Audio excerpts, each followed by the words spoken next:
Buongiorno a tutti, martedì 26 ottobre, siamo puntualissimi, alle 12 iniziamo a farvi compagnia, staremo insieme fino alle 13:30 e come sempre l'occasione è quella di vedere un po' quello che è successo nelle scorse ore a Nord-Est, vedere quello che sta accadendo adesso e naturalmente poi uscire dallo studio, andare a incontrare i nostri colleghi sul territorio, le varie città del Nord-Est, vedere un po' quello che sta accadendo. Come sempre vi invito ad ascoltarci quantomeno, poi ogni tanto venite anche davanti alla televisione a vedere che cosa stiamo facendo, cosa stiamo mostrando, però insomma l'importante è rimanere con noi questa ora e mezza e poi insomma quando sentite qualcosa che vi interessa avvicinarvi e venire appunto davanti allo schermo. Insomma anche in queste ultime ore si continua a parlare di Green Pass, si continua a parlare della pandemia, ci sono anche delle notizie arrivate proprio negli ultimi minuti che interessano un po' tutti, fra poco vi darò in particolare una notizia che arriva relativa alla terza dose. Prima insomma facciamo un salto indietro di qualche ora perché purtroppo vi do anche una notizia di cronaca che arriva da Vicenza, dove un uomo di 40 anni residente a Due Ville è morto in un incidente stradale avvenuto lungo la Schiavonesca Marosticana nel territorio di Due Ville, accaduto ieri sera.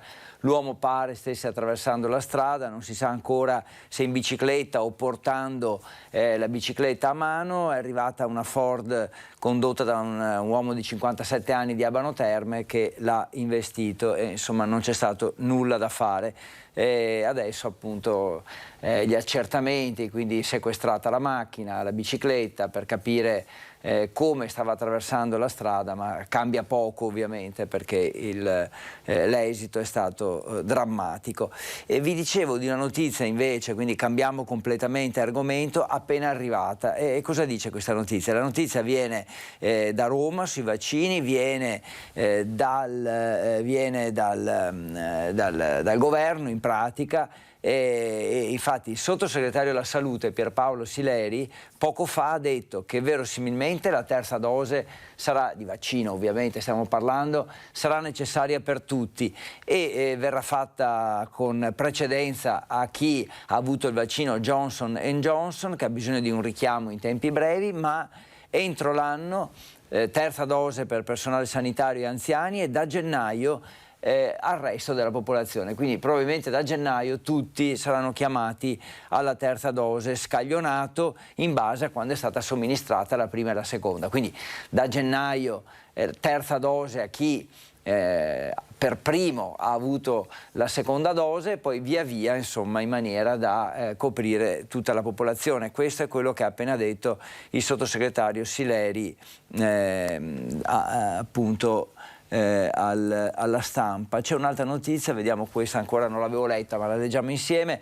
La scelta della terza dose, ha aggiunto il sottosegretario Sileri, è auspicabile sia condivisa da tutta Europa, considerando il boom di contagi in alcuni paesi europei. Abbiamo visto Gran Bretagna e Inghilterra in particolare, più che Gran Bretagna, e Romania ad esempio, dove insieme ai casi aumenta il rischio che si diffondano nuove varianti, quindi tanti positivi, magari non tanti decessi, ma in questo modo varianti che potrebbero diffondersi. Quanto al vaccino, per la fascia 5-11 anni, il suo arrivo dipenderà dagli enti regolatori e quindi insomma dal fatto che gli scienziati la approvino o meno.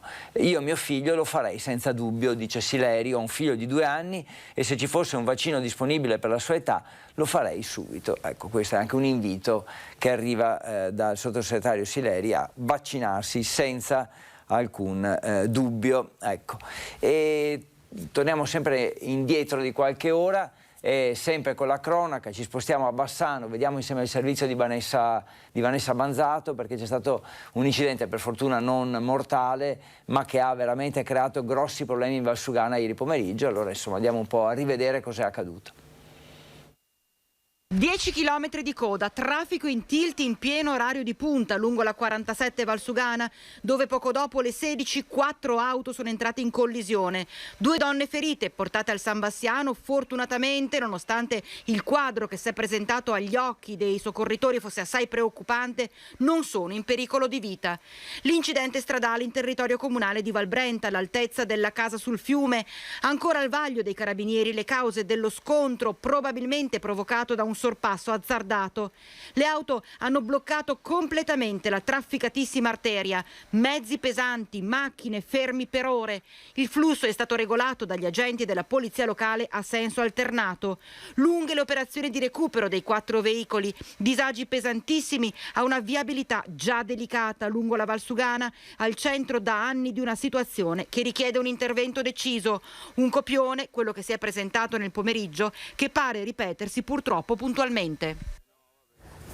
Rimaniamo sulla cronaca, insomma, già che ci siamo, cambiamo città in attesa di uscire dallo studio, perché tra poco ci collegheremo con l'altopiano, però insomma, intanto ancora la cronaca. Allora, abbiamo parlato di 2 incidenti, uno ieri sera mortale nella zona di Due Ville, di provincia di Vicenza, un altro, quello che abbiamo appena rivisto nel servizio di Vanessa Banzato lungo la Valsugana, ma la cronaca ci porta anche a Padova, perché la città ha conquistato, triste primato a dire il vero, di capitale italiana della droga, secondo una classifica del Sole 24 Ore. Più di 1000 le denunce nel 2020 tra città e provincia, e quindi insomma ovviamente è un po' scoppiata la polemica su questo dato che mette un po' in dubbio la sicurezza della città. Vediamo. Padova è la città con più denunce di reati legati alla droga in proporzione agli abitanti. A dirlo la classifica stilata dal Sole 24 Ore, in cui emerge un indice di 107 denunce ogni 100.000 abitanti. Sono state 1.004 infatti quelle del 2020 per reati legati al traffico e allo spaccio di droga. La classifica del quotidiano economico evidenzia come in tutti i centri urbani l'indice di criminalità sia aumentato. L'amministrazione comunale lega quest'alto numero di denunce al fatto che in città le forze dell'ordine riescono, grazie agli strumenti messi in campo anche dal comune, a scovare più spacciatori e trafficanti. Tutto quello che stanno facendo le forze dell'ordine, polizia locale, polizia di Stato e carabinieri, sta portando a un incremento notevole di denunce contro appunto questo spaccio di sostanze stupefacenti. Vuol dire che quello che stiamo facendo sul territorio è un lavoro che sta dando i frutti. Abbiamo sicuramente risolto determinate situazioni all'interno della nostra città grazie alla collaborazione dei cittadini, perché il più delle volte sono i cittadini che ci segnalano le situazioni che non vanno bene, ecco che scattano delle denunce, ecco che scattano gli arresti, e da questo punto di vista per me è una grande soddisfazione sapere di essere in prima linea. All'attacco l'opposizione leghista a Palazzo Moroni, che sottolinea come questi dati siano l'evidente fallimento delle politiche dell'amministrazione Giordani. Dati concreti, si legge in una nota. Vediamo se il sindaco, ad ormai pochi mesi dal termine del suo mandato, continuerà a parlare di percezione anche di fronte all'evidenza. L'assessore alla sicurezza Diego Bonavina liquida questi commenti come pura campagna elettorale. È facile cavalcare una certa onda, è facile dire Padova è la capitale dello spaccio, però le forze dell'ordine sono bravissime, riferendosi alle polizie di Stato e carabinieri. Allora vuol dire che non sai come funziona, perché polizia di Stato e carabinieri sono in prima fila nella lotta alle sostanze stupefacenti. B, stai facendo solo campagna elettorale, perché quando parli di sicurezza e ti riferisci alla polizia locale perché vuoi attaccare l'amministrazione comunale, sai che la sicurezza è solo la sicurezza urbana che è delegata alla polizia locale. E questa è un po' la situazione a Padova. Anche Venezia insomma ha avuto dei numeri un po' su cui riflettere, poi più tardi magari andiamo lì. Adesso invece che andare a Venezia andiamo sull'altopiano, perché c'è Ferdinando Garavello collegato con noi, ancora non lo vediamo ma adesso gli chiediamo dov'è. Insomma è però uno scenario particolare che avete scelto, Ferdinando, ci state facendo vedere qualcosa di abbastanza particolare. Da un lato insomma triste, dall'altro forse no. Sentiamo un po', dove sei Ferdinando? Fatti vedere.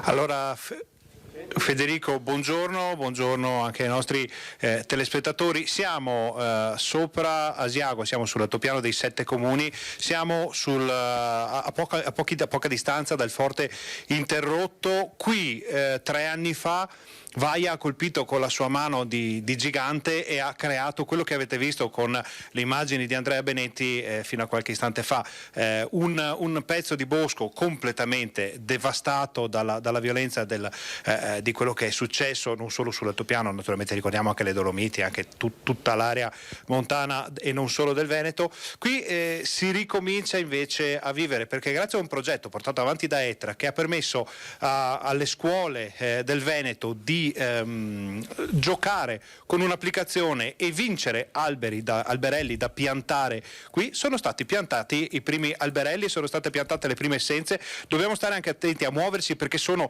sotto i nostri piedi, le vedete, quelle più piccole proprio stanno crescendo, ma siccome io ho una cultura forestale decisamente limitata, ho chiesto a un tecnico di darci una mano, di spiegarci che cosa hanno fatto qui in quest'area. Cristian Rebeschini, guardia, un attimo che stiamo attenti alle piantine, guardia boschiva, buongiorno, che cosa avete fatto qui?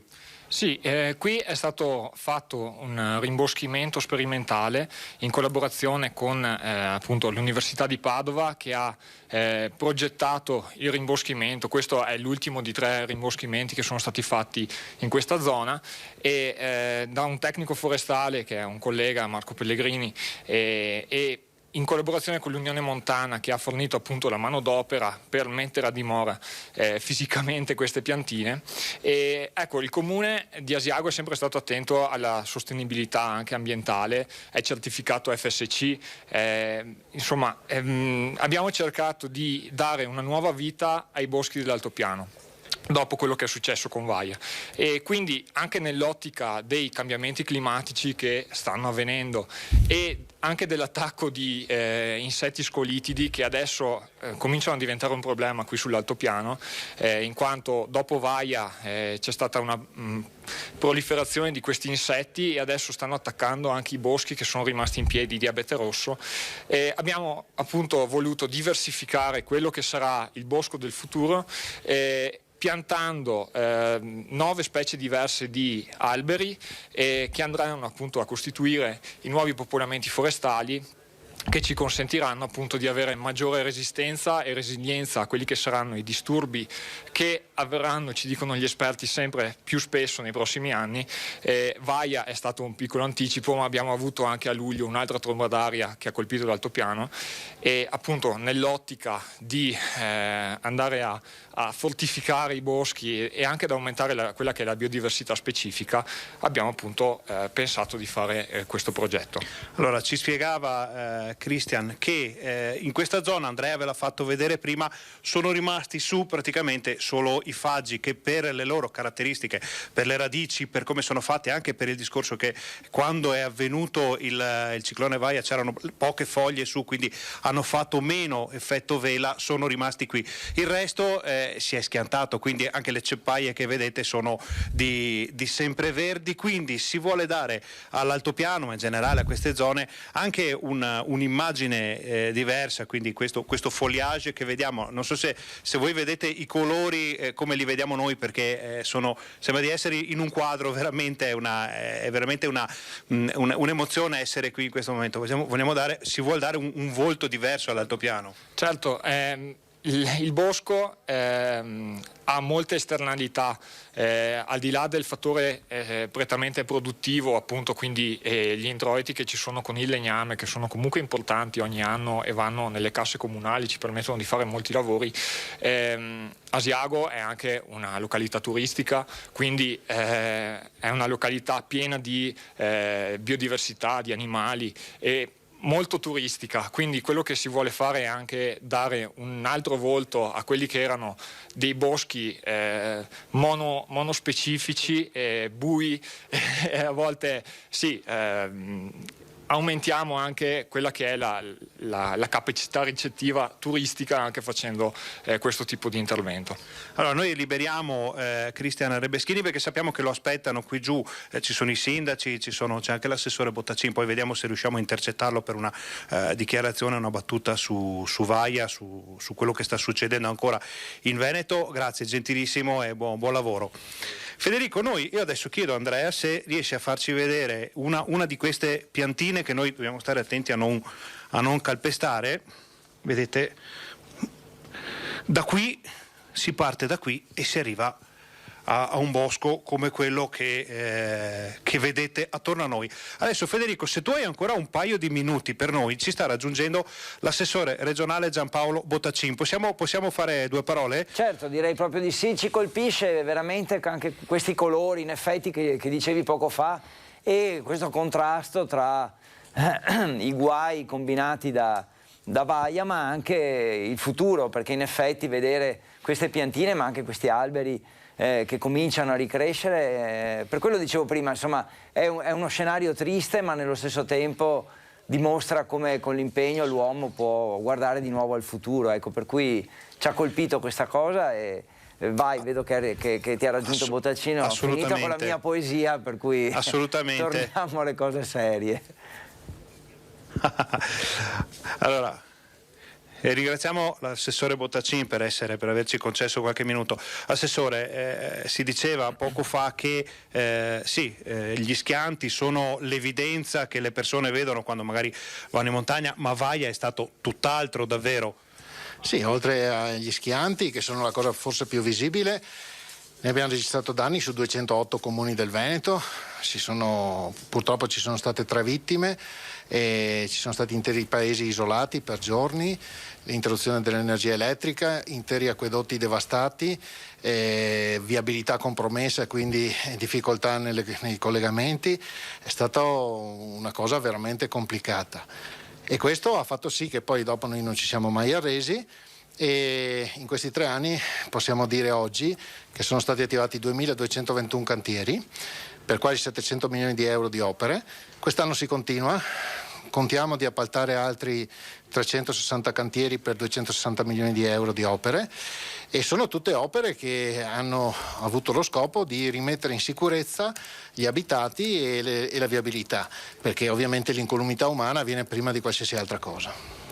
Assessore, Vaia per lei 3 anni fa è iniziata in questa data, non è iniziata quando è arrivata la tempesta vera e propria, perché lei stava seguendo da vicino l'incendio nell'Agordino e è arrivato il primo allerta, attenzione, in Veneto arriverà qualcosa di brutto.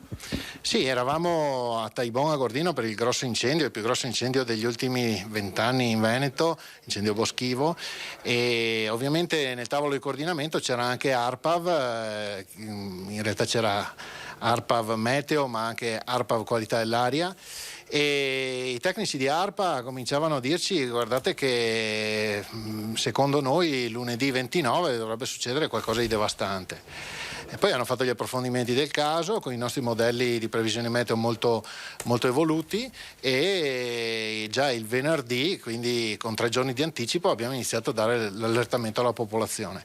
Devo dire che qualcuno faceva anche dell'ironia, poi dopo si è visto quello che è successo. È stato fondamentale anche l'intervento in termini di previsione e prevenzione, chiudendo tutti gli uffici, le scuole, perché questo ha consentito di far sì che per le strade non ci fosse tanta gente, anzi ce ne fosse pochissima.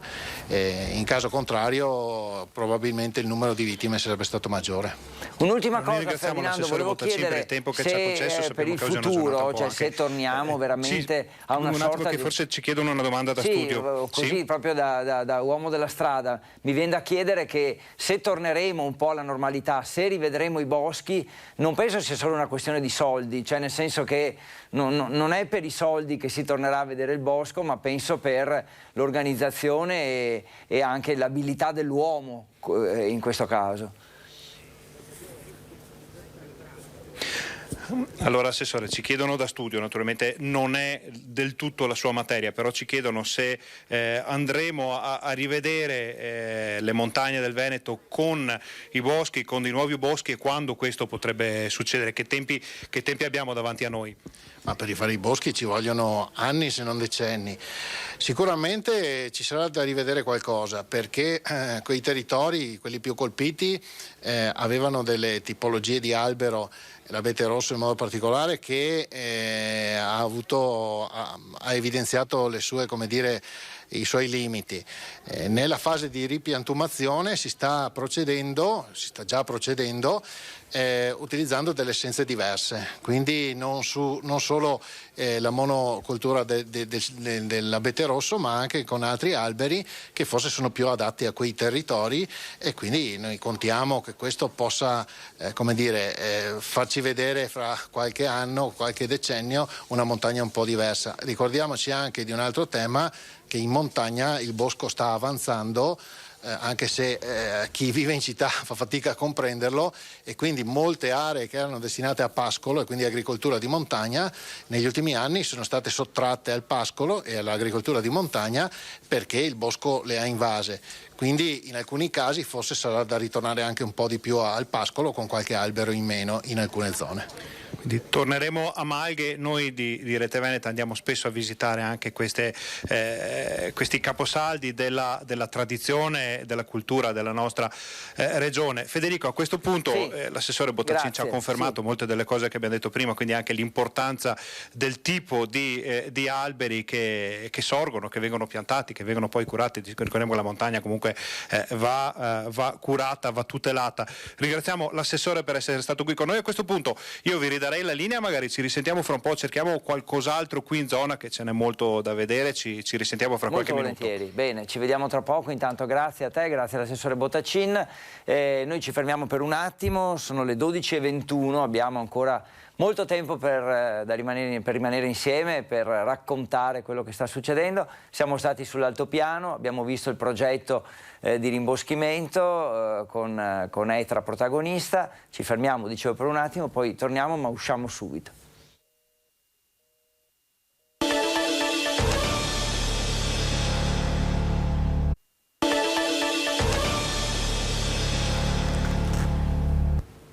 (12:25), martedì 26 ottobre, siamo ancora in compagnia e rimarremo insieme fino alle 13:30. Siamo già stati fuori dallo studio, abbiamo già visto un po' la situazione sull'altopiano, per esempio, siamo andati, ma insomma abbiamo già girato un po'. E adesso fra poco andiamo a Padova. Volevo solo ricordarvi la notizia che è arrivata veramente pochi minuti fa del sottosegretario Sileri, che dice: da gennaio probabilmente terza dose per tutti. E poi questa è una cosa, e l'altra viene proprio dai dati dei contagi, con il Veneto che a quanto pare fa un balzo in avanti, perché con la ripresa del tracciamento nel primo giorno feriale, quindi da ieri, lunedì, sono schizzati in alto i casi dei nuovi positivi al Covid in Veneto, sono più 475, ieri erano stati 220, non è una bella notizia questa, con due vittime. Vabbè, poi approfondiremo un po' di più e cercheremo di capire meglio cosa può significare questo. Andiamo adesso, dicevo, a Padova, non facciamo aspettare oltre Luisa Bertini, che è con noi per qualche minuto, e ovviamente prima domanda d'obbligo, anzi due domande: dove sei e com'è il tempo? Perché a me piace sempre chiedere anche com'è il tempo. In realtà, eccoci. No, scusa che non abbiamo sentito la prima frase, riparti. Mi sentite? Sì, adesso sì. Ecco, sono a Vicenza, in realtà qui il tempo è bellissimo. Sì, ho detto Padova, scusa Luisa, perché tu sei una delle nostre colleghe che in realtà, insomma, frequenta un po' tutte le redazioni di Media Nord-Est, per cui ti ho lasciato a Padova e invece oggi sei a Vicenza, scusami. Esatto, oggi un giro vicentino in realtà per parlarvi anche di quello che succede sulle strade del Vicentino, perché in questi giorni ci sono una serie di incidenti stradali purtroppo mortali. L'ultimo della serie si è consumato ieri sera attorno alle ore 20 nella strada Marosticana in direzione Sandrigo, dove è stato investito un quarantenne di nazionalità cinese domiciliato a Due Ville. Ancora la polizia locale sta accertando che l'uomo stava attraversando probabilmente non in corrispondenza delle strisce pedonali, ma stanno accertando se fosse in sella alla bicicletta o se semplicemente la stesse spingendo. Quindi ecco, questo tour sul Vicentino in realtà ci porta brutte notizie anche relativamente ad un altro incidente, uno schianto che però non è avvenuto sul nostro territorio ma è avvenuto sul Bresciano, di un 19enne, l'incidente è avvenuto domenica e questo ragazzo 19enne ha perso la vita, 19enne di Arzignano, quindi oggi ci occuperemo di questo, così come ci occuperemo della questione Green Pass, quindi sui dipendenti comunali, e quindi per fare un po' il punto della situazione su quello che sta succedendo a 10 giorni più o meno dall'obbligatorietà anche per i lavoratori. Insomma, gli approfondimenti ovviamente li troverete all'interno del TG di questa sera. Grazie Luisa, so che sei di fretta proprio per riuscire a seguire bene quello che è accaduto in questi incidenti purtroppo gravi.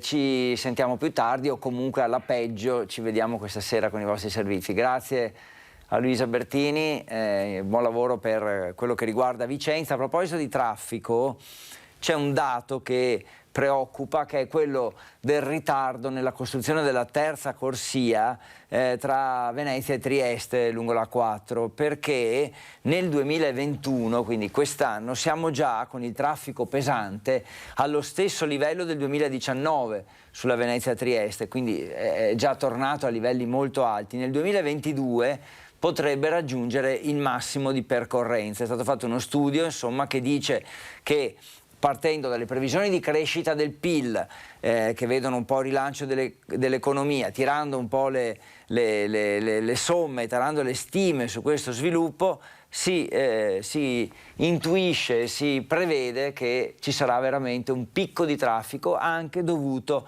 al ritardo nella costruzione della terza corsia sulla Venezia-Trieste, quindi i mezzi pesanti la faranno da padrona lungo questa strada. Queste sono un po', diciamo così, le previsioni. Abbiamo detto poco fa, balzo in avanti dei contagi, purtroppo poi vedremo se saranno confermati e insomma quanto questo può incidere sulla gestione della pandemia in Veneto, raddoppiati si può dire da 220 mi pare a 457 nelle ultime 24 ore. Allora facciamo un po' il punto della situazione direttamente con il governatore Luca Zaia, insomma, che ieri ha un po' sottolineato il fatto che non siamo usciti dalla pandemia. I contagi tornano a salire, anche se molto lentamente. La sanità invece regge egregiamente l'urto di questa ennesima spallata dell'emergenza coronavirus. La luce in fondo al tunnel si fa sempre più vicina, ma un fatto deve restare ben chiaro in questo momento. Non ne siamo ancora fuori e lo conferma anche il governatore Luca Zaia. Siamo in pandemia, non stiamo celebrando la fine della pandemia, sicuramente una pandemia in questo momento sotto controllo in virtù del fatto che abbiamo 84,3% dei veneti che hanno intrapreso, hanno iniziato o hanno concluso la loro vaccinazione. C'è da dire che oggi abbiamo 234 persone ricoverate, 31 delle quali in terapia intensiva, 220 contagiati. Diciamo che ad oggi la tenuta sugli ospedali c'è, infatti il nostro tasso di occupazione è 3% nelle terapie intensive, 3% in ospedale e un'incidenza del 39,9%. Zaia lancia un appello ai veneti in un momento in cui non si può abbassare la guardia. Il vaccino resta come sempre facoltativo, ma ci sono altre precauzioni sulle quali non si può mollare. Oltre alla vaccinazione vorrei ricordare a chi decide di non farsi il vaccino che c'è anche il rispetto del distanziamento, l'uso della mascherina e di tutta una serie di accorgimenti. Vedo però che c'è ancora chi, come accadeva nel marzo-aprile 2020, avrebbe da ridire anche sull'uso della mascherina. Allora, se la fatica immane è portare una mascherina, allora vuol dire che non ci siamo. Tagliente, ogni tanto il governatore non le manda a dire, giustamente, anche su quello che riguarda la campagna vaccinale e insomma un po' quale dovrebbe essere, ecco, la direzione da prendere per tutti noi. Abbiamo aperto questo Focus TG alle 12 dicendo che il sottosegretario alla salute Sileri ha dichiarato poco fa che da gennaio la terza dose molto probabilmente sarà consigliata a tutti, adesso entro la fine dell'anno si somministrerà questa terza dose ai sanitari, agli over 80, insomma ci sono delle categorie precise, però poi da gennaio, in base a quando uno l'ha fatto la seconda dose, scaglionando, quindi a seconda di quello, però si comincerà a consigliare a tutti. E il governatore del Friuli Venezia Giulia Federiga, Massimiliano Federiga, che è anche, diciamo, il portavoce, ecco, dei governatori italiani, quindi di tutti i presidenti delle regioni, dice: le regioni sono assolutamente pronte a organizzare la somministrazione della terza dose di vaccino anti-Covid, tutta la parte organizzativa, dagli hub vaccinali, cioè dai luoghi in cui si fa il vaccino, al personale, alle agende vaccinali, quindi alle prenotazioni coi calendari. È tutto pronto, le regioni con grande sforzo sono preparate, siamo disponibili a organizzare anche la terza dose. Se la parte scientifica dirà che è utile farla anche per fasce più ampie di età, noi ci siamo. Penso anzi sia utile procedere in questa direzione seguendo le indicazioni ufficiali, le indicazioni mediche, insomma, e quindi poco dopo questa dichiarazione di Federiga è arrivata la conferma del sottosegretario Sileri: da gennaio terza dose un po' per tutti. Questa è un po' la direzione che stiamo prendendo. Sono le 12:34, io andrei di nuovo fuori, uscirei di nuovo dal nostro studio, andiamo a Marostica, dove c'è per noi Erinda Chitesa che sta tarando l'inquadratura. Mi pare che ci siamo, ti vedo bene, sei bella al centro dell'inquadratura. Raccontaci dove sei adesso e cosa ci fai lì soprattutto. Sì, buongiorno, ciao Federico e buongiorno anche a tutti i nostri telespettatori. Hai detto bene, sono a Marostica e abbiamo parlato un po' con le persone perché c'è il mercato, abbiamo parlato di pensioni. Le pensioni tanto temute e sì, un bel tema caldo questo. Un bel tema caldo, perché infatti abbiamo parlato di quota 100 che scade il 31/12/2021, la quale prevede che, ad esempio, se una persona può andare in pensione a 60 anni, ma deve avere 40 anni di contributi, quindi raggiungere la quota 100. Il governo si sta adoperando per trovare delle misure alternative in modo tale da non tornare alla legge Fornero, la tanto temuta legge Fornero, però attualmente non si sa che cosa succederà, pertanto si sa soltanto che l'età pensionabile verrà sempre più spostata e quindi abbiamo chiesto alle persone che cosa ne pensano. Abbiamo trovato sia persone giovani, cittadini giovani, che però ancora non ci pensano alla pensione, quindi i dubbi, dicono noi non andremo mai in pensione, e poi abbiamo avuto modo anche di parlare con chi si trova già in età pensionabile e dice: è giusto che l'età pensionabile venga spostato perché matematicamente altrimenti non si riescono a fare i conti, e c'è chi invece fa riferimento ad una pensione integrativa, e cioè ogni cittadino dovrebbe preoccuparsi personalmente delle pensioni e magari iniziare anche a versare dei contributi magari ad un fondo pensionistico, in modo tale da arrivare preparati quando sarà necessario andare in pensione, quindi quando anche il fisico non ne potrà più di poter essere appunto al lavoro. Hai spiegato molto bene qual è la situazione e quali sono le norme attuali, molto chiaro. Quindi insomma dalla gente hai avuto, diciamo, risposte di tanti tipi, ecco, cioè risposte anche opposte da un certo punto di vista. Sì, quello che preoccupa maggiormente sono i giovani, perché certo. Io mi reputo anch'io giovane, noi siamo la forza lavoro, pertanto dovremmo cercare di essere supportati, ma invece i dubbi sono tanti: andrò mai in pensione, come farò? E a questo punto i dubbi si aspettano decisioni dal governo, che tra l'altro oggi si riunirà anche con le firme sindacali proprio per parlare di questo tema caldo. Grazie Rinda, grazie del punto della situazione. È sempre interessante andare soprattutto nelle località dove ci sono i mercati, perché poi alla fine i temi vengono fuori anche così, tra un acquisto e l'altro. Le persone magari che si conoscono si trovano al mercato, parlano dell'attualità, parlano dei vaccini, parlano delle pensioni, come nel caso di Marostica con te. Quindi insomma penso che noi siamo utili lì perché comunque raccogliamo le voci. Tante volte fanno domande anche a noi e non sempre siamo in grado di rispondere poi direttamente, però almeno insomma solleviamo la questione. Grazie, buon lavoro, ci vediamo dopo in redazione. E prosegue quindi la nostra collega il giro nel Bassanese per raccogliere altre informazioni per il nostro TG. E sì, qui intanto stavo guardando dei dati, insomma viene fuori che anche in Trentino Alto Adige salgono i ricoveri con i nuovi positivi, crescono i ricoveri in area medica anche in Veneto, numeri più o meno paragonabili a quelli di aprile, viene da dire, però insomma bisogna approfondire questa cosa, non vogliamo fare allarmismo, anche perché la situazione è ampiamente sotto controllo, grazie anche ai vaccini.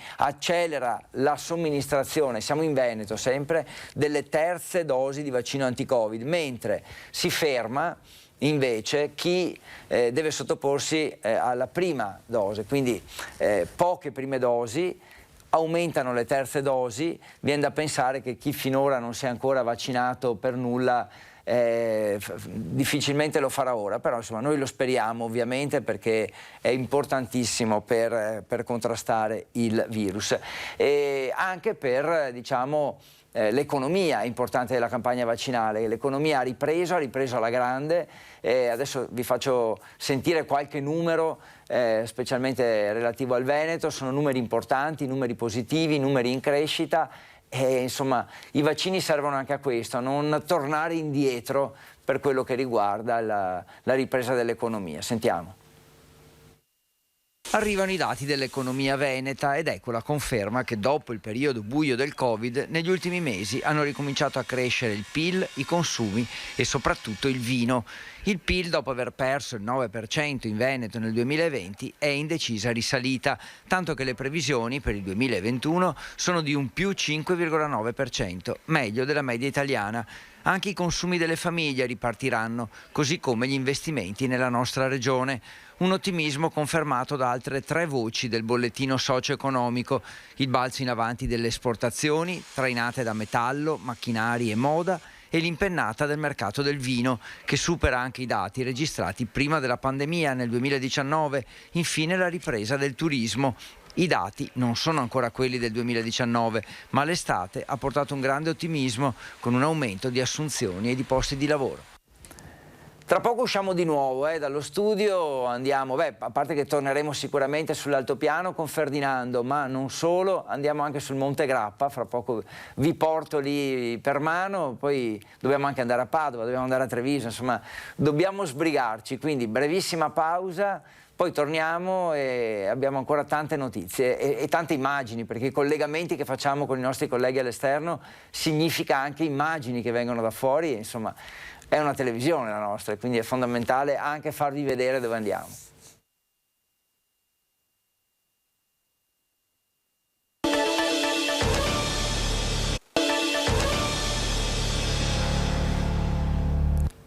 (12:45) ancora insieme, ancora 45 minuti, abbiamo detto tutto quello che potevamo riguardo alle ultime notizie, specialmente legate al virus con la terza dose eccetera, abbiamo parlato di pensioni, fra poco usciamo di nuovo dallo studio, torniamo sull'altopiano ma andiamo anche sul Monte Grappa e non solo.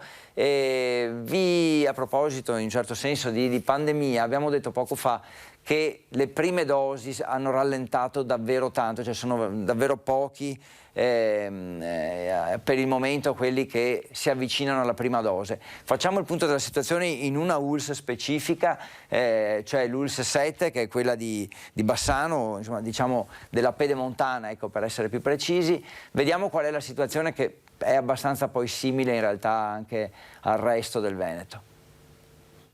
Solo 941 le prime dosi di vaccino inoculate in tutta la regione Veneto nelle ultime 24 ore, con 220 nuovi Covid positivi. Calano in maniera preponderante anche nell'ULSS 7 Pedemontana le prenotazioni per i primi accessi. Nella giornata di domenica meno di 400 le vaccinazioni fatte nella nostra azienda sanitaria tra prime e seconde dosi, considerando però che il secondo ciclo è praticamente terminato. Per quanto concerne le terze dosi, nell'ultima settimana si è registrato un più 45% per gli over 60, più 36% per gli operatori sanitari. Dalla direzione sanitaria dell'ULSS 7 Pedemontana fanno sapere che, vista la situazione, da novembre verrà modificata l'organizzazione degli orari di accesso ai centri vaccinali. Ecco, quindi è una situazione che tutto sommato è simile, possiamo dire, nel Veneto. Prime dosi che hanno rallentato molto, terze dosi che stanno aumentando, ed è quella un po' la situazione, si può dire, in tutte le ULSS, tutto sommato. Ecco, quindi insomma vedremo nelle prossime ore, perché saranno momenti delicati per capire l'andamento della pandemia. Ripetiamo, situazione sotto controllo, ospedali, terapie intensive, ricoveri in area non critica che sono ampiamente sotto le soglie di attenzione, quindi da quel punto di vista dobbiamo stare tutti tranquilli. Però ecco, l'aumento dei casi positivi deve far riflettere la comunità scientifica e darci una direzione da prendere e delle indicazioni, ecco, anche.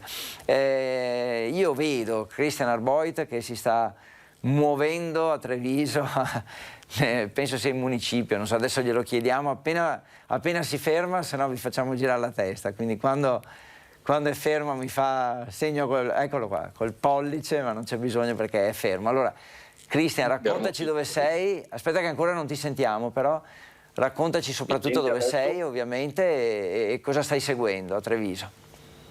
Allora, è una lunga giornata di cronaca e di attualità qui a Treviso. Mi trovo proprio in municipio, in Sala Razzi, che è la sala principale di Casugana del comune. Una sala bellissima, tra l'altro. Muoviti un po', faccela anche vedere dopo, così ti do anche questo incarico di mostrare la sala, che merita effettivamente. Sì, una sala bellissima. Prima c'è stata una conferenza stampa su un festival che animerà la città da qui fino a inizio dicembre. Pensa, è l'unico festival a livello nazionale di cori a cappella, quindi per un mese intero Treviso ospiterà anche questa kermesse, che è una kermesse importante e porterà diversi gruppi da tutta Italia e non solo. Diciamo, questo è l'aspetto più colorito della giornata, ma la giornata è iniziata da un numero che ti presento: 200 nuovi nati in meno che mancano all'appello rispetto a metà anno del 2020. Quindi in un anno la Marca, per dirla in termini molto più semplici, ha perso 200 nuovi nati. Questi sono gli effetti della pandemia, questi sono gli effetti dell'incertezza della pandemia sulle famiglie, che sono stati calcolati dal Centro della Famiglia presieduto da Adriano Bordignon. Questa mattina il Centro della Famiglia con i sindacati ha incontrato i sindaci della Marca proprio per capire cosa si può fare per invertire quello che è stato definito come un inverno demografico. Quindi 200 nuovi nati significa che in un anno, da luglio 2020 a luglio 2021, la Marca ha perso un 4,5% di nuovi nati. Senti, è un dato ovviamente che è alto, ma lì quindi la sensazione è che ci sia da preoccuparsi anche su questo per il futuro. Ma sì, perché è un trend che va avanti ormai da anni. Se fino a 10 anni fa, più o meno, Federico, il tema riguardava soprattutto i luoghi più periferici del Veneto, riguardava la montagna bellunese, la montagna vicentina, l'altopiano di Asiago e quant'altro, oppure alcune zone del Polesine in particolare. Adesso il decremento demografico riguarda anche i centri, riguarda anche la pianura, riguarda anche le città, riguarda anche la Marca Felix, quindi un territorio che di fatto ha sempre assorbito, voi anche per il fenomeno migratorio. In realtà il decremento demografico adesso è un problema e il titolo del convegno di questa mattina era proprio l'inverno demografico, un inverno demografico che è iniziato da anni e che il Covid ha in qualche modo acuito. E qual è lo strumento di cui si parla e di cui si è parlato questa mattina? È il cosiddetto fattore famiglia, che è partito proprio da Treviso, ed è uno strumento correttivo dell'ISEE che agevola le famiglie nell'accesso ai contributi pubblici, quindi che ne so, il servizio delle mense scolastiche piuttosto che ai servizi di trasporto, i pulmini, i bonus per l'acquisto di libri. Strumento che questo del fattore famiglia probabilmente sarà finanziato con un'apposita legge regionale, quindi esteso a tutti i comuni del Veneto. Un ulteriore tassello di welfare. Certo è che per invertire un trend di questo tipo servono politiche nazionali realmente mirate. Sappiamo che l'Italia è uno dei paesi più anziani al mondo, ha problemi di natalità, ma adesso questi problemi di natalità sono molto evidenti anche sui territori. A Grazie, questo sì, aggiungiamo se c'è dell'altro effettivamente a Treviso. E tra l'altro, altro tema di giornata che ha a che fare con le famiglie, in realtà la scuola e le famiglie è un episodio, in realtà più episodi che si stanno riscontrando in queste settimane, atti di emulazione nelle scuole nei confronti di quella serie sudcoreana che sta sconvolgendo il mondo, che si chiama Squid Game, che è appunto una serie che verte sulle avventure di questi 500 poveri cristi che lottano di fatto per la sopravvivenza in un mondo sempre più cannibalizzato e crudele. Quindi di fatto questi ragazzi si stanno cimentando in questi atti di emulazione. Nei giorni scorsi in una scuola elementare di Treviso sono arrivati a picchiare in maniera anche molto dura un loro compagno di classe. Inquietante. Abbiamo parlato con il sindaco Mario Conte, sindaco che lancia un appello forte e chiaro alle famiglie trevigiane, dicendo: ragazzi, qua dobbiamo controllare un fenomeno che è a dir poco sconcertante e preoccupante. Tra l'altro ti ricordo, Federico, che nelle scorse settimane Treviso era diventata il centro per qualche settimana di quelle bande organizzate di giovani che si danno appuntamento un po' in tutti gli angoli del Veneto periodicamente per darsele di santa ragione. Prima il tam tam sui social, si danno appuntamento e poi si scatenano delle risse che sembrano partire dal nulla, in realtà sono organizzate proprio. Sì. Grazie mille Cristian, sei stato... Questo è un dato appunto che mi sembrava giusto condividere. Molto chiaro, sì, grazie mille, 2 temi importanti. Ti lasciamo lavorare su questi temi, svilupparli per i servizi che poi preparerete per questa sera. Grazie ancora e un saluto a te e a Treviso naturalmente.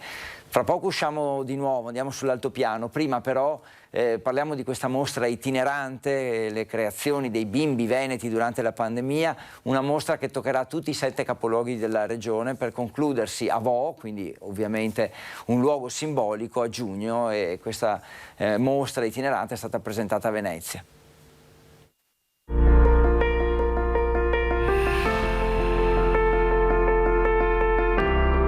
Eravamo impegnati con i bambini del Veneto e con i ragazzini del Veneto per mettere in mostra i loro lavori. Non lo abbiamo fatto nell'autunno-inverno 2020-2021 per ovvi motivi, perché l'infezione era comunque importante. Lo facciamo oggi non con l'idea di dire finisce qui, ma andrà tutto bene. Andrà tutto bene è anche il nome dell'esposizione itinerante delle opere realizzate dai bambini veneti durante la pandemia e che hanno già cadenzato il punto stampa quotidiano della sede della Protezione Civile di Marghera. Presentata a Venezia nell'ambito del convegno nazionale La pandemia vista con gli occhi di, la mostra sarà inaugurata a Padova il 7 novembre e in successione toccherà tutti i capoluoghi delle province venete, per concludersi a giugno con una tappa speciale a Vo, paese simbolo della battaglia contro il coronavirus. Dal punto di vista psicologico sicuramente la fascia dell'adolescenza e quella dei bambini è quella che credo abbia veramente sofferto di più. Credo sia anche questa mostra sia l'occasione per aprire proprio una luce, no? su queste tematiche. La mostra mette insieme 838 disegni, 54 disegni tridimensionali, 13 sculture, 76 pensieri e messaggi e anche un videomessaggio. Il racconto di un periodo che rappresenta anche un momento significativo di riflessione su quanto è accaduto negli ultimi 20 mesi. Io ricordo quando arrivavano i disegni, talvolta i bambini appiccicavano dietro con lo scotch alcune monete che erano i loro risparmi. Quindi c'era quel sostegno anche, oltre al messaggio e quello che si vede attraverso i disegni, anche di dire alle istituzioni che poi siamo le persone per i bambini, no? Quelli che aiutano tutti a superare la pandemia, e dire ce la possiamo fare, ce la faremo.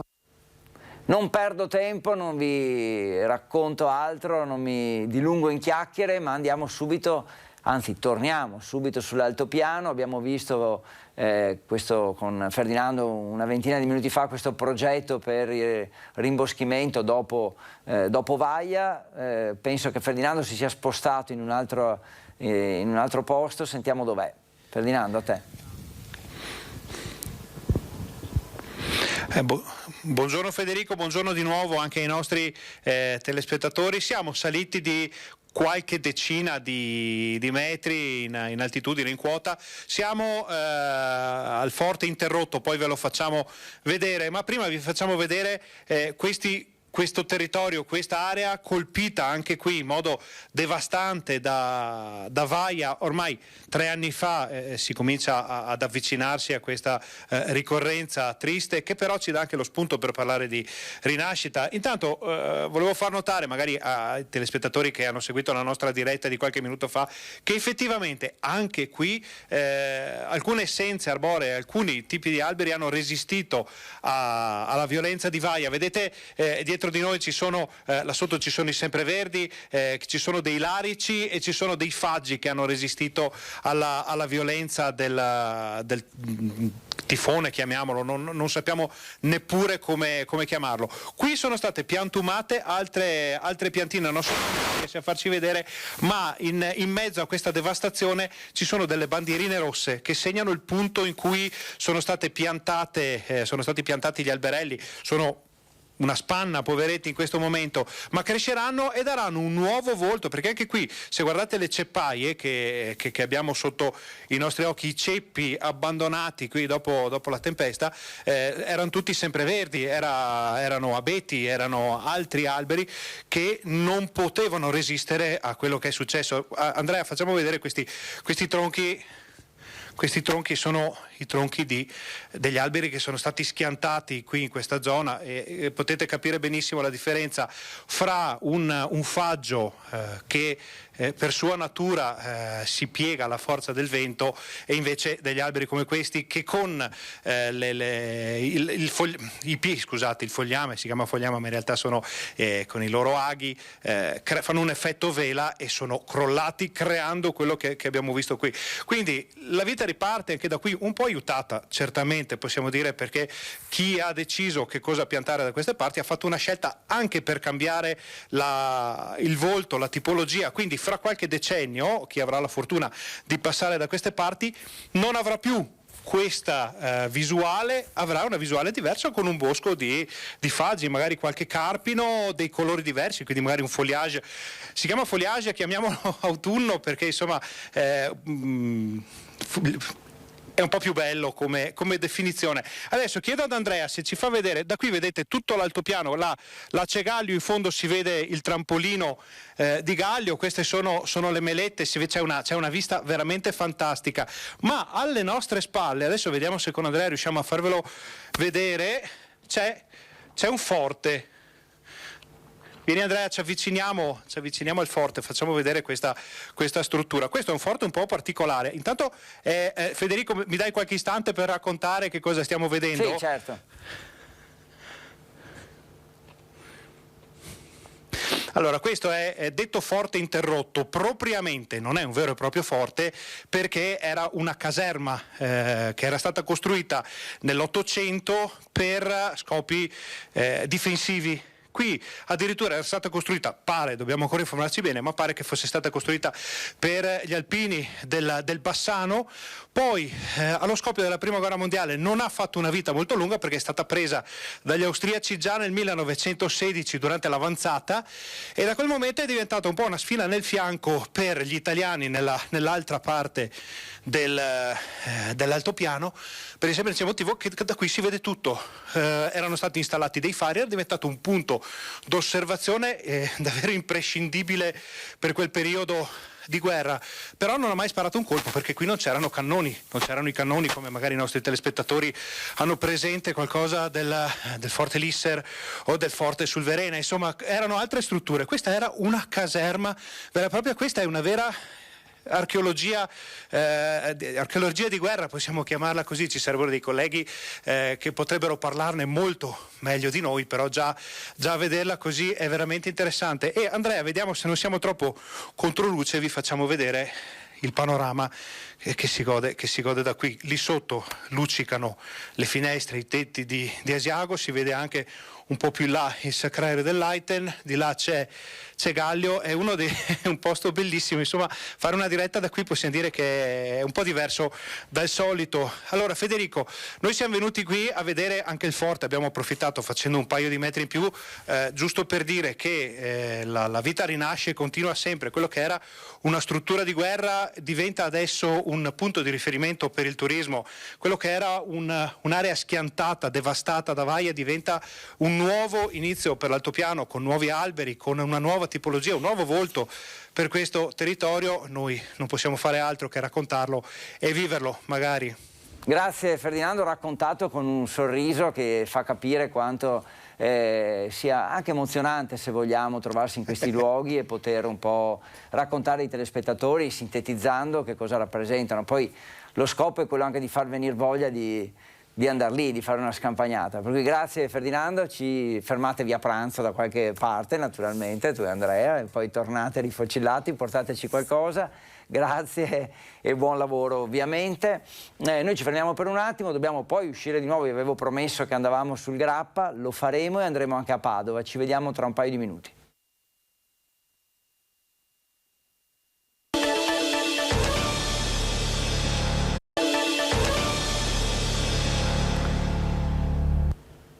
Eccoci tornati, ancora insieme, 13:08 minuti, ancora una ventina di minuti abbondanti da trascorrere in compagnia. Insomma, abbiamo capito, la notizia del giorno è un po' questo annuncio del sottosegretario alla salute Sileri che ha detto da gennaio terza dose per tutti, e questa è un po' la notizia, immagino, di cui si parlerà oggi, si discuterà anche tra di noi, tra noi cittadini, oltre che dagli organi di informazione.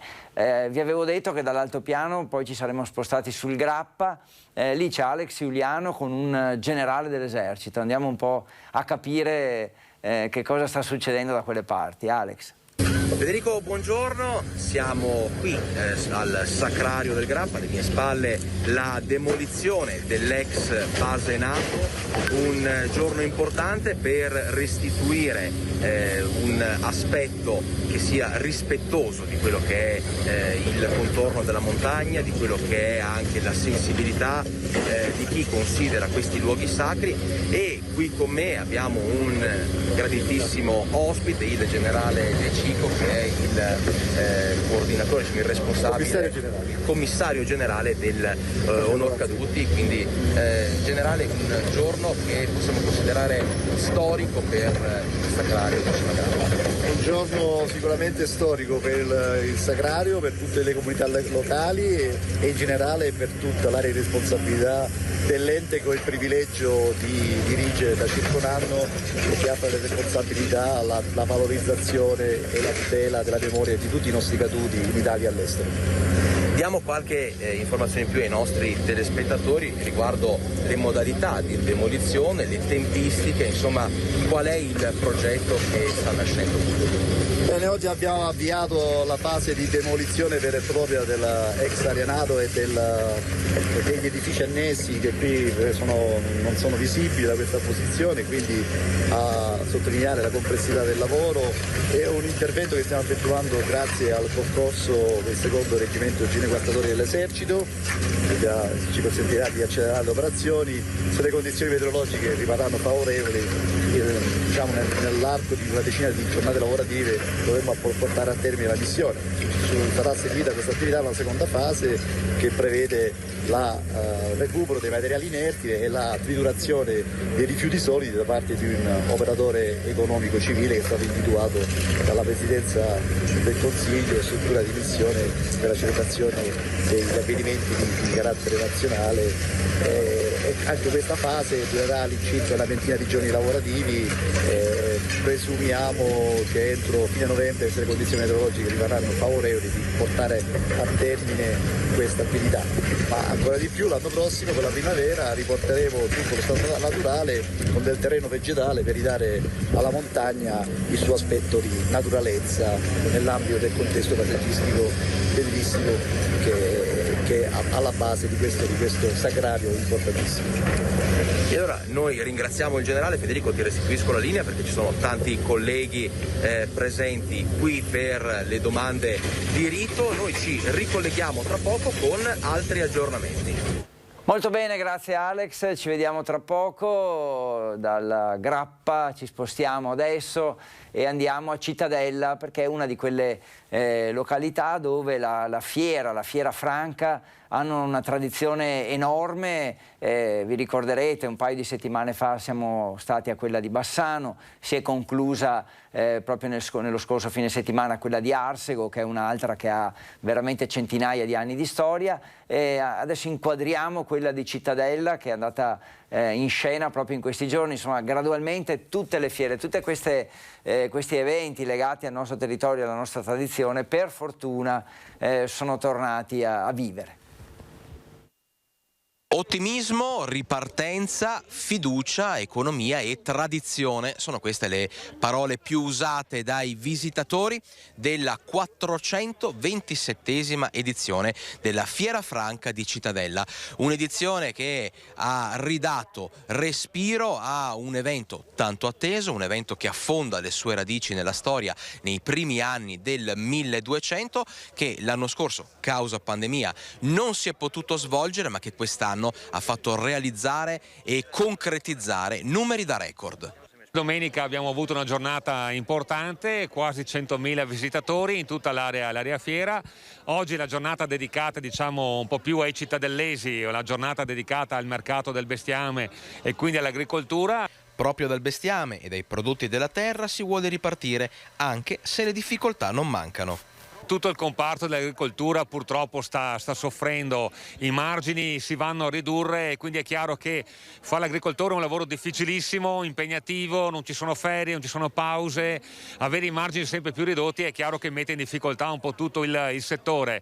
Ancora ci hanno detto contenti della fiera, pensate che addirittura qualche allevatore è arrivato da Perugia, qualcuno da Cremona, quindi è partito questa notte per portare i propri animali al mercato del bestiame di Cittadella. Vogliono che le fiere di questo tipo continuino ad esistere perché per loro è economia. Una bella ripartenza che ci sta indicando che stiamo uscendo dalla pandemia.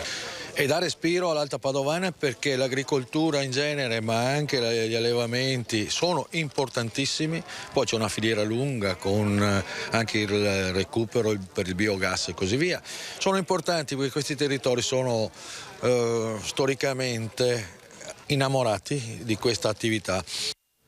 Bello rivedere, insomma, questi eventi sul nostro territorio che ripartono, che portano gente. Parliamo di centinaia di migliaia di persone, perché credo che anche a Cittadella, insomma, sia stata visitata la fiera da qualcosa come 100-150.000 persone, Arsego lo stesso, insomma, veramente fa bene al cuore, ecco, rivedere che queste attività ripartono e sono tutti eventi di grandissima tradizione. E adesso andiamo a Padova, dove Chiara Gaiani non è tra 100-150.000 persone, ma è sola soletta, dove, non lo so, un parcheggio. Vai, raccontaci, perché non allora, riesco non sono solo soletta, Buongiorno Federico, non sono solo soletta, con me c'è il collega Federico Civotto, quindi siamo almeno in due. Ecco, ci troviamo ad Anguillara Veneta, non so se con l'aiuto del collega Federico Civotto vi riesco a far vedere questa splendida chiesa anche che è alle mie spalle, che è molto particolare, con un mosaico di Cristo benedicente sulla lunetta che si trova sotto al portico, ma sono sotto il portone, scusate, d'ingresso della chiesa. Anguillara Veneta, 4.000 abitanti, siamo in questo lembo di provincia veneta che si trova tra Padova e Rovigo. Perché? Che confina col Brasile. No, non confina proprio con il Brasile in realtà, ma ha molte persone, e qui insomma diventiamo seri, che alla fine del 1800 sono partite da queste terre poverissime. Parlavi prima di agricoltura, questa è una zona dove si coltiva, e l'ho scoperto dal collega Federico Civotto che è sempre molto attento, la patata americana, quindi insomma poi noi andremo insomma a caccia di patate americane tra virgolette, e da cui sono partiti molti emigranti diretti verso il Brasile, tra questi anche i bisnonni di quello che è diventato il presidente del Brasile, quindi di Bolsonaro. La famiglia che è partita da qui in realtà era quella di Vittorio Bolsonaro, la Z poi il portoghese l'ha trasformata in S, proprio per questo il comune di Anguillara Veneta con il sindaco Alessandra Buoso ieri sera ha conferito la cittadinanza onoraria al presidente del Brasile. Sappiamo che la figura del presidente del Brasile è una figura molto discussa, insomma sia la sua politica legata alla gestione della pandemia, ma anche insomma la sua politica legata proprio alla gestione di questo enorme, importantissimo stato del Sud America è molto criticata. C'è stata un'alzata di scudi nei confronti di questa decisione. Il Consiglio Comunale ha votato la cittadinanza onoraria a Bolsonaro con 9 voti favorevoli, quelli della maggioranza 3 voti contrari, quelli dell'opposizione un consigliere se n'è addirittura uscito dal Consiglio Comunale. Abbiamo parlato con il sindaco che ci ha detto in realtà questa è una cittadinanza onoraria a tutti gli emigranti che sono partiti da Anguillara e che adesso insomma hanno i figli, pronipoti eccetera che vivono in Brasile. Il fatto che proprio partendo da una terra poverissima, lasciando questa terra, lasciando la propria casa per cercare fortuna, come ha fatto il Trisavolo di Bolsonaro, si può arrivare davvero in alto, si può quindi arrivare a guidare un paese. Questo è il simbolo e il significato della cittadinanza onoraria a Bolsonaro, cosa criticata dall'opposizione perché dice in realtà non è così, la cittadinanza onoraria viene conferita ad personam, quindi proprio al presidente del Brasile, che incarna dei valori che vanno addirittura, dice l'opposizione, contro la nostra Costituzione. Chiara, abbiamo letto che Bolsonaro potrebbe anche recarsi proprio ad Anguillara, hai raccolto conferme su questo? Questa è la domanda ovviamente che noi abbiamo rivolto al sindaco e non ci ha assolutamente voluto dire niente, nel senso che sarà la prefettura, ci ha detto addirittura, di informarci, o le autorità brasiliane. Sappiamo di sicuro che Bolsonaro sarà in Italia, più precisamente a Roma, per il G20. Questa deviazione in terra veneta per ora diciamo è avvolta da un grande punto di domanda. D'altro canto le opposizioni stanno preparando anche un'eventuale azione di protesta. Dobbiamo dire che da un punto di vista umano abbiamo raccolto insomma anche la sofferenza del sindaco, che probabilmente non si aspettava di suscitare così tanto clamore legato nei confronti di questa decisione, in cui la maggioranza peraltro che guida il comune di Anguillara Veneta si è rivelata compatta. Dall'altro canto le opposizioni hanno continuato insomma ad esprimere la loro ferma volontà di cercare di fare qualcosa. Tra le altre cose, insomma, una delle strade che stanno studiando è quella di chiamare i cittadini a referendum, quindi di chiedere ai cittadini di Anguillara Veneta, parliamo di circa 4.000 persone, che cosa ne pensano di questa azione. Grazie, interessante Chiara, vedremo gli sviluppi allora e ovviamente vedremo anche il tuo servizio questa sera nel TG di Telenord Est per capire quali potrebbero approfondire un po', insomma, e capire quali potrebbero essere gli sviluppi. Grazie a te, grazie a Federico Cibotto, buona giornata, buon rientro a Padova naturalmente, perché Anguillara non è proprio dietro l'angolo, c'è un po' di strada, come diceva Chiara, al confine in pratica con la provincia di Rovigo. Qualche notizia, poi parliamo di nuovo di economia. Occorre un'accelerazione diplomatica del governo per la liberazione dell'ingegner Marco Zennaro, ingiustamente detenuto in Sudan ormai da 7 mesi. È l'appello del portavoce dell'opposizione Arturo Lorenzoni. Avrete letto, insomma, c'è un colpo militare, un colpo di Stato militare in corso in Sudan e Zennaro è bloccato lì da tanti mesi per una vicenda giudiziaria che, insomma, a quanto pare non si sblocca e non si sa nemmeno quali potrebbero essere gli sviluppi. Di certo abbiamo letto che lui è all'interno dell'ambasciata italiana, quindi al sicuro, almeno da un punto di vista proprio di pericoli legati al colpo di Stato, però non si sa se può lasciare il paese, quella è la cosa, diciamo, più grave. Poi, come vi ho detto, insomma, questo fatto, tornando alla pandemia, delle terze dosi che crescono e delle prime dosi che invece non crescono più. Parlavo di economia perché, insomma, abbiamo visto le fiere, abbiamo visto il rilancio dell'economia, abbiamo poco fa sentito anche i numeri di questa ripresa economica in Veneto, che sono all'incirca del 9%, il PIL sta aumentando di questa cifra, quindi parecchio, però ci sono anche dei momenti e dei luoghi in cui c'è la crisi e in particolare il manifatturiero vicentino non attraversa un buon momento, c'è il rischio per molti dei marchi più prestigiosi. L'ultimo in ordine di tempo è la Gas Jeans e sentiamo un po' qual è la situazione anche dalle parole del sindaco Rucco. Alla Gas Jeans di Chiuppano a breve dovrebbe giungere formalizzata la proposta d'acquisto dell'imprenditore bellunese Walter Maiocchi, che avrebbe avanzato all'indomani del sit-in organizzato dai dipendenti per scongiurare il fallimento dell'azienda e i licenziamenti. Una società d'eccellenza del manifatturiero vicentino, quella ai piedi dell'altipiano, le cui sorti sono all'attenzione di tutti gli amministratori locali, a cominciare dalla provincia. Il manifatturiero, che è una delle capacità del nostro territorio, che va valorizzata e tutelata assolutamente.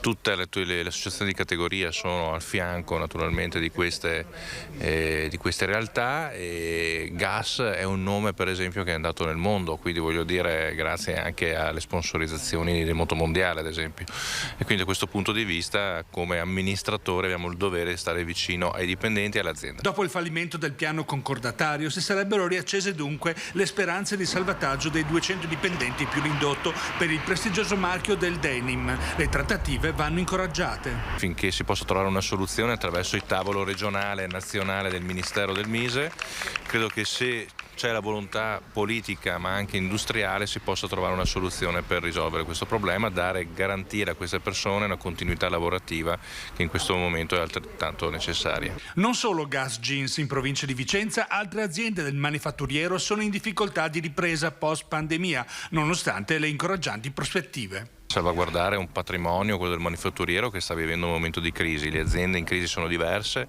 ricordo anche la Palzileri, gruppo Foral di Quinto Vicentino, ma qui abbiamo un gruppo importante appunto di Gas e quindi della famiglia Grotto. Quali modi per salvaguardare l'alta qualità del know-how acquisito da aziende e lavoratori in crisi? E spingere sui tavoli regionali e sensibilizzare chi poi deve dare l'ok a una procedura concorsuale che può trovare una soluzione positiva. Quindi da questo punto di vista tutte le autorità e tutti gli amministratori a tutti i livelli devono sensibilizzare anche il mondo imprenditoriale perché sostenga appunto questa azienda e le aziende in crisi.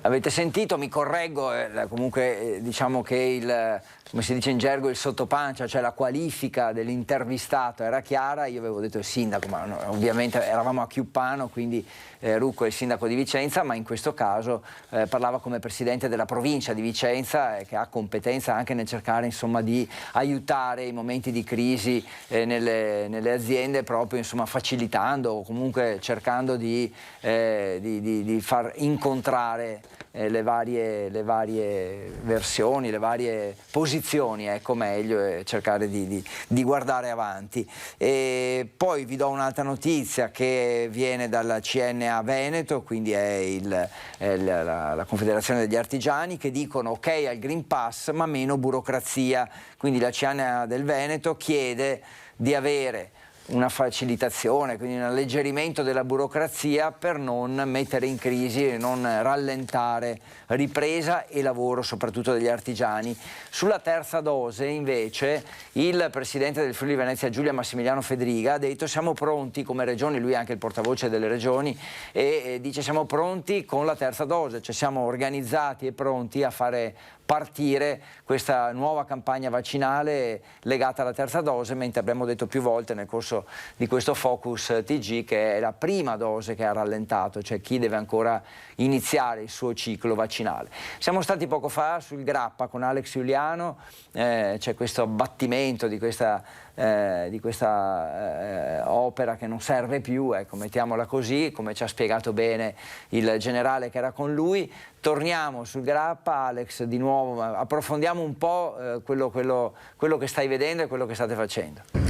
Rieccoci Federico, siamo in compagnia del sindaco di Valbrenta, Luca Ferrazzoli, in quella che è una giornata storica per il Monte Grappa, ricordiamo, giornata in cui si è dato il via all'abbattimento dell'ex base NATO. Una giornata importante, un'iniziativa importante, un progetto importante che si inserisce anche in tutto quello che è il contesto MAB UNESCO, quindi insomma un lungo cammino per ridare un valore in più, un valore più significativo al territorio. Sì, assolutamente, questa per noi è una giornata di fondamentale importanza. Innanzitutto perché, come diceva giustamente lei, si elimina una ferita al nostro territorio e quindi che ci consente di guardare al futuro con innovato ottimismo. Però è anche un segnale importante per le genti del Grappa che da troppo tempo attendono significativi interventi di valorizzazione e quindi anche dal punto di vista simbolico vedere che finalmente qualcosa si muove, seppur dopo lungaggini amministrative che hanno rallentato l'esecuzione di questa demolizione, credo che sia assolutamente importante. Quindi è un nuovo inizio, l'impegno della politica è quello di valorizzare il Grappa, di renderlo un punto di riferimento naturalistico e culturale che sempre, come diceva bene lei, si inserisce anche in tutta quella grande progettualità che è MAB UNESCO. Non dimentichiamo insomma che è un territorio in cui ci sono 3 province, una varietà di comuni, quindi già a volte è difficile eseguire opere quando vi è un comune unico che progetta il proprio futuro, lo è maggiormente laddove ci sono più enti, però finalmente abbiamo dato un segno concreto, un passo in avanti verso una direzione che è obbligata.